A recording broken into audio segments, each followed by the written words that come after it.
Isang lata ng tuna pero ang dami na nang naluto. Sobrang sarap nga nito papak-papakin lalo na kapag bagong luto siya. At siguradong magugustuhan din ito ng inyong mga chikiting. Prepare muna natin lahat ng mga gagamiting sangkap. Una, nagayat ako dyan ng sibuyas. Pagkatapos ito, 5 pirasong bawang. Gagayatin lang din natin ng maliliit. Tapos kailangan din natin dito ng carrot. So gagayatin lang natin siya ng maliliit na pa-cubes. Pati itong patatas, ganun din ang gagawin natin. Gagayatin natin ng maliliit. Maglalagay din tayo dito ng kaunting onion leaves, so iiwain lang din natin siya. Pagkatapos kailangan nga natin dito ng 1 can na tuna, tapos ay sasalain natin ito para mahiwala yung sabaw niya.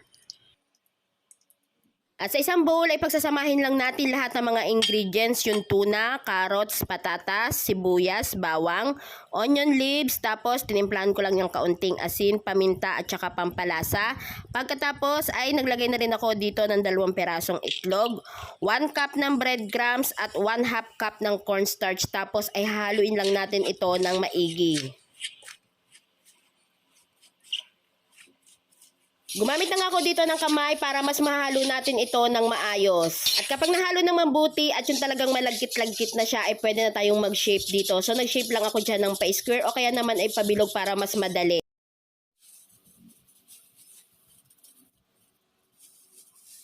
At ganito na nga karami yung nagawa ko. Ngayon naman ay nagpainit na ako ng mantika. Mas maganda talaga dito ay yung lubog siya sa mantika. At make sure nyo lang na talagang mainit yung mantika bago nyo siya ilagay. So lulutuin lang natin ito lahat hanggang sa maging golden brown. Kaya naman kung hindi nyo pa ito nasubukan, ay try nyo na rin dahil grabe napakasarap. At konti lang naman ang mga ingredients na kailangan natin dito. At tingnan nyo naman, sobrang dami nung naluto niya, diba? Oh.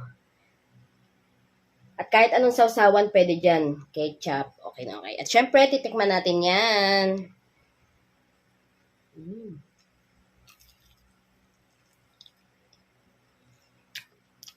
Ang sarap. I-share ko na nga rin pala sa inyo itong games application na 1xBet, ang #1 betting site na maaari kang kumita kahit nasa bahay ka lang. Pero paalala po na ito ay bawal sa bata. Mag-register lamang at gamitin ang promo code at maaari ka na makakuha ng 6,000 sa first deposit nyo. At dito ay pwede ka nang tumaya sa mga paborito mong betting games. Di kayo maboboring dito dahil marami kayong pagpipilian na games. Mas pinadali na nga rin ang pag-cash in at pag-cash out gamit ang GCash. Kaya naman ano pang inaantay nyo, sabay-sabay tayong maglaro at kumita dito sa 1xBet. Pindutin lamang ang link na nasa comment section.